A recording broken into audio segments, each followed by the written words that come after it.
Some celebrities survive scandal. Others never come back. Right now, Sean Combs, aka Diddy, is facing more than just legal trouble. He's dealing with a brand collapse that might be impossible to rebuild. I was recently interviewed by NBC News about what the outcome of this trial potentially means for his reputation and whether a comeback is even possible. Today, I'm breaking it down. What makes a brand unrecoverable and why this scandal is different. Welcome to the PR Breakdown, the podcast where I look at the strategy and the psychology behind the headlines. I'm your host, Molly McPherson, a crisis strategist and a communicator who helps leaders navigate outrage, backlash, and reputation damage with clarity and credibility. And today's topic, it's a big one. We're asking, is Sean Combs' reputation officially over? And that's what Gotti Schwartz was asking me for a segment that aired last week on NBC News. Is there any coming back from this for Diddy? Now, I'll walk you through my framework for understanding the point of no return, what I call the reputation cliff, and show you exactly how a brand or a person in the public eye gets there, using some of the clips from my interview. Let's start with the big idea, the reputation cliff. This is the point when a public figure's image goes from damaged to destroyed. There's no climbing back. And it usually happens when three things align. 1, a pattern of bad behavior. 2, proof, a video, a lawsuit, a firsthand account. 3, a loss of allies, brands, partners, or peers backing away fast. And we've seen it with many scandals that ended careers. Here's a list. Taking a deep breath. Matt Lauer, Charlie Rose, Allison Mack, Danny Masterson, Roseanne Barr, Kevin Spacey, Ellen DeGeneres, Russell Brand, Bill Cosby, Harvey Weinstein, R. Kelly, Phil Spector, Lance Armstrong, Michael Richards, Anthony Weiner, Jonathan Majors. Then there are some scandals where people recovered. Martha Stewart, Robert Downey Jr., Queen Camilla, Ted Danson, Jude Law, Hugh Grant, David Letterman, Ben Affleck. And then there are scandals where people partially recovered. In other words, you see them, but the scandal still lingers. Tiger Woods, Katherine Heigl, Louis C.K., Janet Jackson, Johnny Depp, Bill O'Reilly, Charlie Sheen, Winona Ryder, Matthew McConaughey, and there are many more, but we got to get through the podcast at some point. Robert Downey Jr. went from mugshots to Marvel after years of drug arrests in the 90s and a professional freefall. He reemerged with humility and work ethic. Iron Man made him bankable again, but his real rehabilitation came through consistency. He showed up. He stayed sober. He acknowledged his past without self-pity. Just look at his Academy Award speech. He's known for being respectful on set and self-aware in interviews. The public rewarded Robert Downey Jr. for what looked like genuine change. Tiger Woods, he took a slightly different route. In 2009, his personal life imploded. Do you remember that Thanksgiving weekend when Elin went after Tiger with a golf club when she found out about his infidelity? There was a press avalanche that threatened to collapse his golf legacy. He triaged immediately. There was a televised apology. It was structured accountability. He told the public, my real apology will come from my behavior over time. And he stuck to that. He did wobble, but he's someone who slowly wanted to make a comeback. By 2019, when he won the Masters, a Washington Post poll showed that most Americans wanted him back. There were fans out there who did not want Tiger to go away, certainly sponsors, but he did a lot of work off the green as well. Charitable foundations, junior golf programs. The public saw effort and not deflection. A third name, Ellen DeGeneres. By contrast, the former talk show host lost control of her narrative, and she never got it back. Her 2020 workplace scandal wasn't a single misstep. She was accused of longtime bullying, racial discrimination. It was learned that she would fire people for taking time off, for bereavement, for medical leave. There were a lot of leaks about her, and Ellen DeGeneres let too much time pass from the scandal to apology. But it was a combination of not taking accountability quickly enough, but also her issues were systemic. The accusations of bullying, racism, and firings took place over time, and she let it go. And when she finally addressed it on the air, she failed to meet the moment. There was no ownership, no reflection. She made the biggest mistake that celebrities make. She pointed the blame to the media and the internet. They were the problem. And that's the fatal move. Blame is not a strategy. It's just a smokescreen. So she was canceled twice, her show and the public. Now, why did Robert Downey Jr. and Tiger Woods get through it, but not Ellen? Time, Robert Downey Jr. was spiraling in the 90s, Tiger Woods, 2009. Ellen DeGeneres was more recent. Time fades, outrage. Tone matters too. Downey and Woods triaged their situation immediately. They were more humble, more contrite. Ellen deflected. Her crisis wasn't just bad optics. It was about bad culture. Audiences can forgive mistakes, but they rarely forgive a pattern. But there is a quiet variable that no one likes to name and talk about, and that's gender. Male celebrities often return faster and stronger than their female counterparts. Just compare a Louis C.K. to a Janet Jackson or a Chris Brown to a Lindsay Lohan. The double standard is alive and well.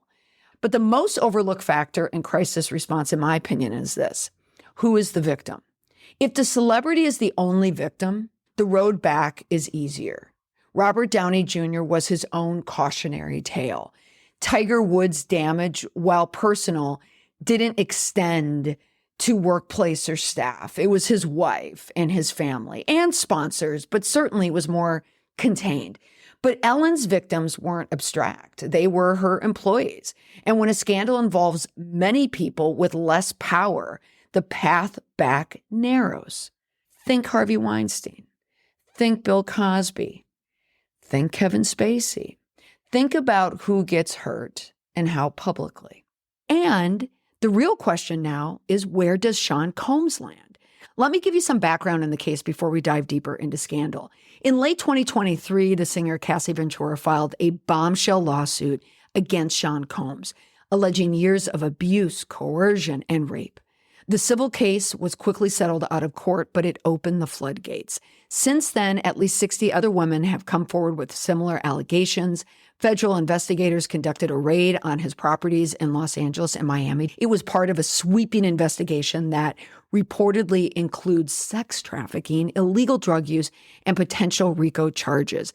Thus, the federal aspect to the case. And Combs is now on trial. We're not seeing live coverage of the trial, but we're getting breakdowns. We have reporters who are in the courtroom. The New York Times, which is how I'm following the case, has updates on their website. The volume and the nature of allegations combined with video footage, my gosh, remember the leaked CNN video from the hotel of what he did to Cassie Ventura? Ugh. And then his attempt at an apology video after that leaked last year. They've fundamentally changed public perception. And outside of that apology video, Combs has denied all wrongdoing. There are a lot of celebrities who are nervous about being brought in as witnesses to this case. People are very interested. We're heading into the summer with this case still being a big news story. Now, speaking of news, let's turn to my recent interview with NBC. Here's what I told NBC's Gotti Schwartz when he asked me if Diddy could bounce back from this. It's very difficult because P. Diddy, Sean Combs, whatever the name is now a liability. It's going to hurt any brand that affiliates with Diddy right now. When your name, your literal brand, is considered a risk, you've lost your most valuable asset. You're not just in a crisis, you're in a freefall. Sean Combs didn't just create a business. He was the brand. Bad Boy Entertainment, Bad Boy Records, Bad Boy Worldwide Entertainment Group, Sean John, Combs Wine and Spirits, Aqua Hydrate, Revolt, Media and TV. The whole thing was built around energy, edge, and dominance. But now, that image is turning against him. That's the shift. The same bold, brash persona that once attracted fans and deals is now considered toxic. And when brands move that quickly, at least 18 have dropped him already. They're not waiting for a verdict. They're protecting themselves. If you're someone who wants to prognosticate scandals, this is something that you want to watch for. When the currency changes, the brand collapses. Now let's layer in a little research and analysis. A recent U.gov survey found that over half of Americans believe public figures accused of abuse should lose brand deals, even before legal outcomes. Then there are the articles. Rolling Stone ran a headline that said, "From mogul to monster." That's not neutral. That's moral judgment. It tells us the public is no longer debating guilt. They're moving to disassociation. If you go online and search content creators who are discussing this case, the public is no longer debating guilt. They're moving to disassociation. Now let's talk strategy and silence. Now, many celebrities in legal trouble go quiet. It's textbook legal advice. Say nothing to avoid self-incrimination.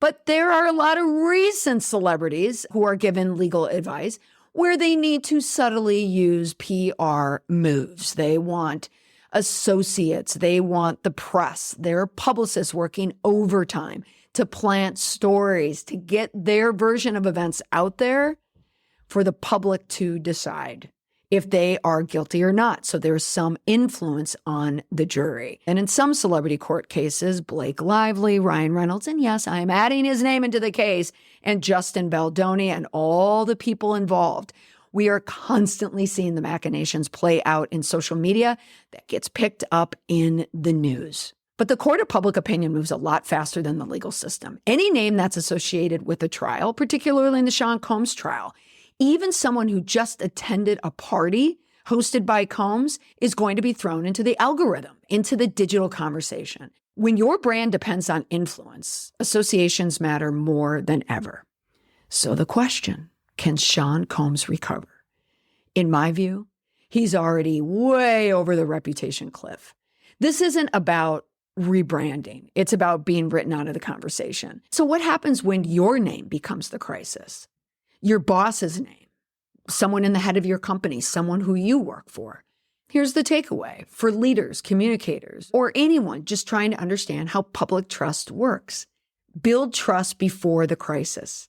Trust comes with authenticity. Respond with clarity when it hits. And lead with values if you want to survive the backlash. Any type of apology or statement has to lead with values. It cannot lead with placing the blame on other people, on other events, on the internet, on cancel culture. But most of all, pay attention to how fast the narrative changes. Because if you're not in control of the story, someone else is. That's all for this week on the podcast. Thanks so much for listening to this week's PR Breakdown. If you learned something today, please share this episode with someone who follows the same news that you do, or perhaps works in the comm field or building a brand of their own. And if you want deeper insights like this every week, join me on Substack. You can find me at Molly McPherson, or you can become a member of my PR Breakdown community for access to private member sessions and workshops. I tend to hop on Substack these days for a lot of my lives. I love to do them on Friday when news is being dropped, the kind of news that wants to be hidden. So for the PR Breakdown, I'm Molly McPherson, and remember, the truth is what sticks. The brand is what lasts, and the story is what people believe. Until next time, bye for now.